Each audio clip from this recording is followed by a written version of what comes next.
I missed out, which one did I was involved in an auto crash in May, 17th of May to be precise, 2008. I had some medical attention in Nigeria, which I felt was not sufficient because I was still having some problems in my hand. So I decided to make some contacts through that. And I got in touch with Tato.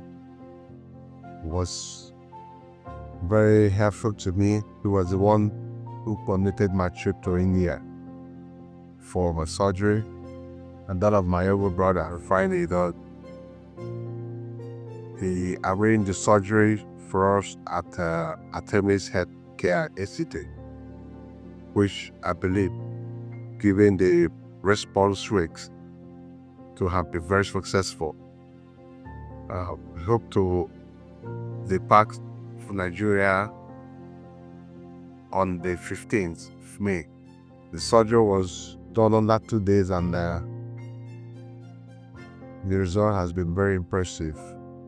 We're both very stable and we hope that we will be able to recommend the services of that visited to any or who needs medical attention here in India. We thank doctors and sisters and the doctors at Artemis for their care. Thank you very much.